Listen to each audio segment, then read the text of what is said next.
नमस्कार, मैं विजय लक्ष्मी, सहायक आचार्य राजनीति विज्ञान, गौरी देवी राजकीय महिला महाविद्यालय अलवर, और हम अध्ययन कर रहे थे द्वितीय विश्व युद्धोत्तर अंतर्राष्ट्रीय प्रवृत्तियों का। इससे पूर्व पार्ट 1 के अंतर्गत हमने देखा कि दूसरे विश्व युद्ध के बाद परंपरागत अंतर्राष्ट्रीय व्यवस्था समाप्त हो जाती है तथा विश्व अंतर्राष्ट्रीय व्यवस्था के नए युग में प्रविष्ट हो जाता है। इस नई अंतर्राष्ट्रीय व्यवस्था में जो सबसे महत्वपूर्ण प्रवृत्ति हमें दिखाई देती है वो है यूरोपियन प्रभुत्व का अंत या समाप्ति, एंड ऑफ यूरोपियन सुप्रीमेसी। हम सभी जानते हैं कि द्वितीय विश्व युद्ध का सबसे ज़्यादा प्रभाव इन्हीं कंट्रीज़ पर पड़ा और इनकी आर्थिक व सैन्य शक्ति में कमी आई और ये अपनी विश्व राजनीति में अपनी पोजीशन को कायम नहीं रख पाए। अब चूँकि इनकी शक्ति में कमी आई तो ये अपने साम्राज्यों एवं उपनिवेशों पर नियंत्रण रखने में असमर्थ होते हैं तथा साम्राज्यवाद और उपनिवेशवाद का अंत होता है। इससे एशिया और अफ्रीका के बहुत से देश स्वतंत्र होते हैं तथा संप्रभु राज्यों की संख्या में कमी आती है। जो विश्व व्यवस्था पहले यूरोप केंद्रित थी वो सही मायनों में विश्वव्यापी बन जाती है। संयुक्त राज्य अमेरिका और सोवियत संघ दो महाशक्तियों के रूप में उदित होते हैं। इन दो सुपर पावर के उदित होने के बाद वर्चस्व की लड़ाई हमें देखने को मिलती है। वर्ल्ड दो भागों में विभक्त हो जाता है, 2 ब्लॉक्स में डिवाइड हो जाता है और एक टेंशन पीरियड हमें यहाँ दिखाई देता है और इस एक डिप्लोमेटिक वार स्टार्ट होती है जिसे हम शीत युद्ध के नाम से जानते हैं। अब हम इससे आगे का अध्ययन करेंगे। नेक्स्ट पॉइंट है परमाणु शस्त्रों का उद्भव और विश्व शक्ति संरचना, emergence of nuclear weapon and international power structure. दूसरे विश्व युद्ध का अंत जापान के 2 शहरों हिरोशिमा और नागासाकी पर 2 परमाणु बमों के प्रयोग के साथ हुआ। इस घटना ने अंतर्राष्ट्रीय संबंधों में परमाणु शस्त्रों के युग की शुरुआत कर दी। वास्तव में सैन्य तकनीक में तकनीकी विकास के रूप में परमाणु शस्त्रों की उत्पत्ति 20वीं शताब्दी की सबसे महत्वपूर्ण परिवर्तन बना। पहली बार बहुत से राष्ट्रों के पास ऐसे हथियार आए जिनसे वे सारे विश्व को नष्ट कर सकते थे और इसने अंतर्राष्ट्रीय संबंधों में बहुत महत्वपूर्ण परिवर्तन किए। जो परिवर्तन हमें संपूर्ण विश्व शक्ति संरचना में देखने को मिलते हैं उनमें से सबसे पहला है परमाणु तथा परमाणु रहित राज्य। हमें पूरा वर्ल्ड परमाणु तथा परमाणु रहित राज्यों में विभाजित दिखाई देता है। परमाणु शक्ति संपन्न राष्ट्र अपरमाणु राष्ट्रों की अपेक्षाकृत अधिक शक्तिशाली बन गए। इन राष्ट्रों ने, जैसा कि मैक्स लर्नर भी लिखते हैं, अधिक मारक शक्ति यानी ओवरकिल कैपेसिटी अर्जित कर ली। यानी एक छोटी सी भी गलती पूर्ण विध्वंस का कारण बन सकती थी। परमाणु रहित राज्यों की सुरक्षाहीनता की दशा, यानी अपरमाणु राष्ट्र अपने आप को असुरक्षित अनुभव करने लगे क्योंकि उनके पास अपनी प्रभुसत्ता और अपने लोगों को किसी परमाणु राष्ट्र द्वारा परमाणु आक्रमण से बचाने के लिए कोई साधन नहीं था।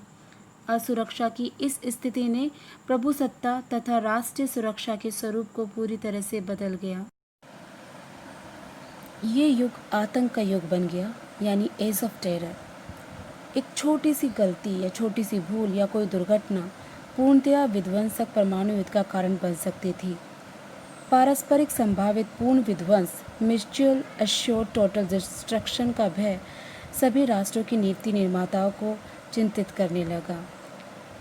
इसके अलावा पहले जो राष्ट्र होते थे वो अपने राष्ट्रीय हितों को प्राप्त करने के लिए युद्धों का प्रयोग करते थे, युद्ध को अपने उद्देश्य की प्राप्ति का अंतिम साधन मानते थे।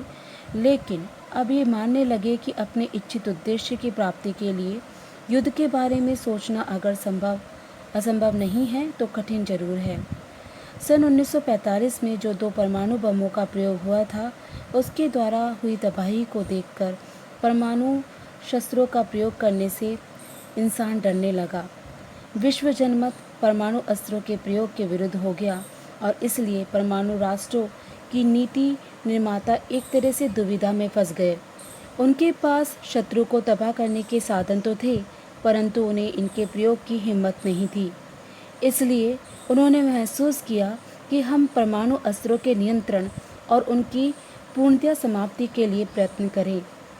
लेकिन परमाणु अस्त्रों वाले राष्ट्र अपना उच्चतम स्तर बनाए रखने में गहरी दिलचस्पी लेती रहे और इसलिए अधिक से अधिक भयानक और विध्वंसकारी अस्त्रों का निर्माण करते रहे।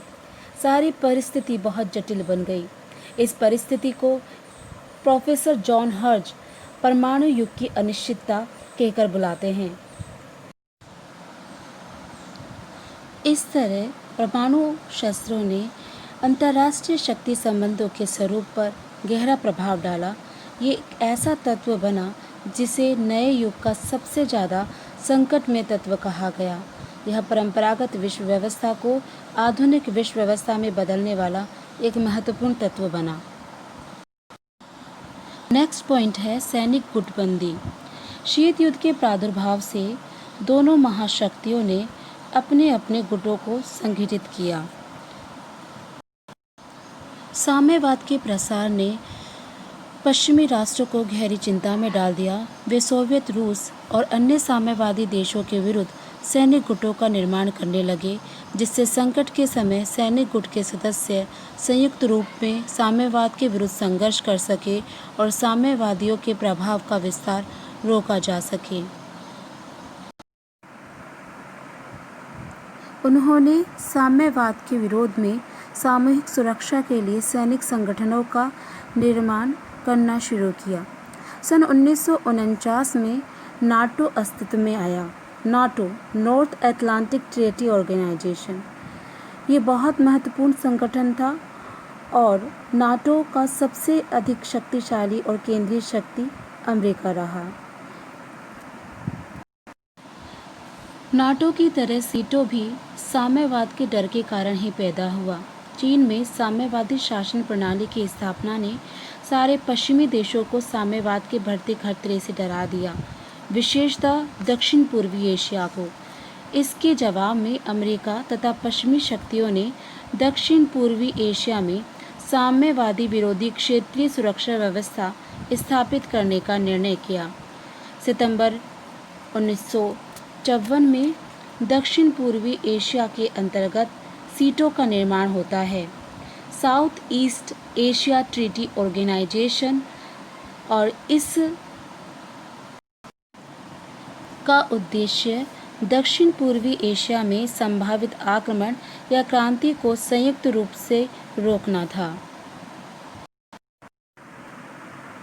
सोवियत संघ ने प्रत्युत्तर में 1955 में साम्यवादी देशों को वार्सा समझौते यानी वार्सा पैक्ट के अंतर्गत संगठित किया। वार्सा पैक्ट वास्तव में सोवियत संघ द्वारा नाटो तथा विश्व राजनीति में दूसरे पश्चिमी समझौतों के विरुद्ध जवाबी समझौता था। आप इस मैप में देख सकते हैं कि पूरा विश्व किस तरह से दो खेमों में डिवाइड है, विभक्त है, लेकिन इसमें से आपको कुछ क्षेत्र ऐसे भी दिखाई दे रहे हैं जहां कोई रंग नहीं। और इसे समझने के लिए हमें अंतर्राष्ट्रीय राजनीति की अगली प्रवृत्ति की तरफ जाना होगा, जो कि है गुटनिरपेक्ष आंदोलन। 1945 के बाद अंतर्राष्ट्रीय संबंधों में दो महाशक्तियों का आगमन और उनके वर्चस्व की लड़ाई से विश्व में शीत युद्ध उत्पन्न हो गया।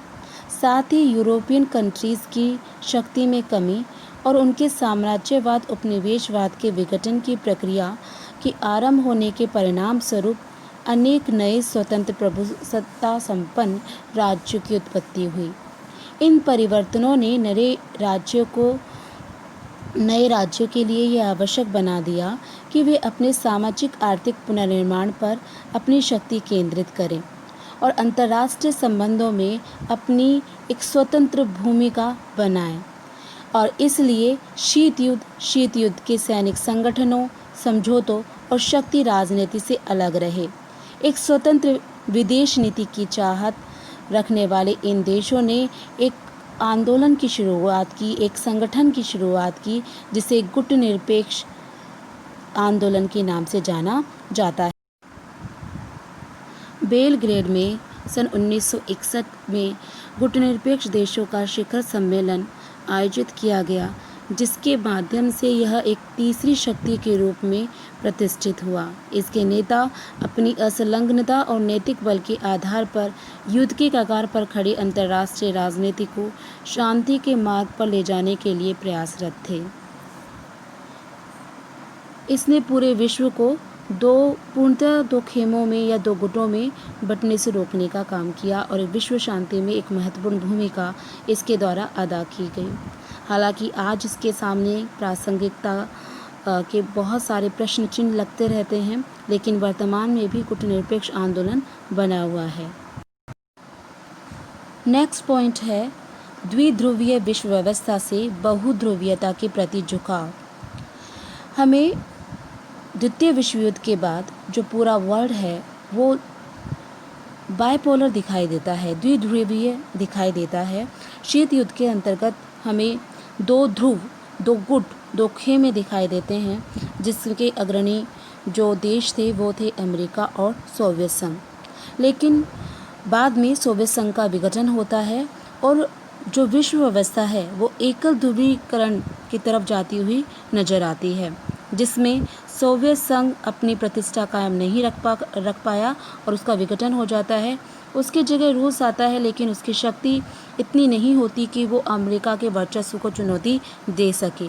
तो कुछ एक छोटा सा पीरियड ऐसा आया जब अमेरिका के वर्चस्व हमें देखने को मिलता है।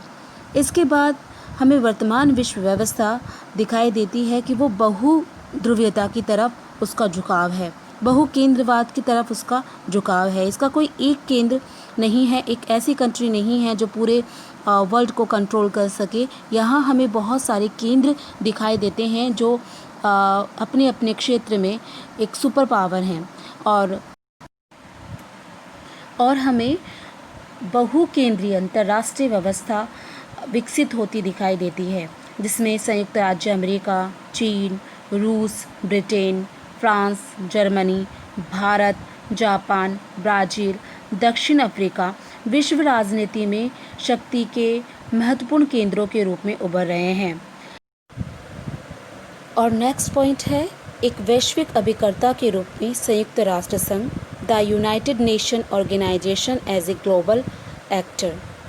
फर्स्ट वर्ल्ड वॉर के बाद शांति बनाए रखने और द्वितीय विश्व युद्ध को रोकने के लिए राष्ट्र संघ का निर्माण किया गया, लेकिन राष्ट्र संघ में अंतर्निहित त्रुटियों के कारण यह द्वितीय विश्व युद्ध को रोकने में असफल रहा। लेकिन इसकी असफलता का अर्थ ये न था कि अंतर्राष्ट्रीय संगठन के द्वारा अंतर्राष्ट्रीय शांति को स्थापित और सुदृढ़ करने की अवधारणा ही समाप्त हो गई।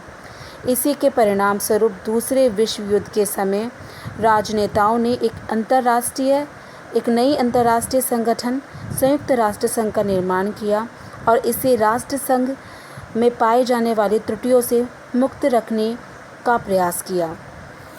उन्होंने ये भी विश्वास जताया कि नया संगठन राष्ट्रों के सामूहिक प्रयत्नों द्वारा विकास के लिए अंतर्राष्ट्रीय कूटनीति का एक बहुत प्रभावशाली प्लेटफॉर्म बनेगा।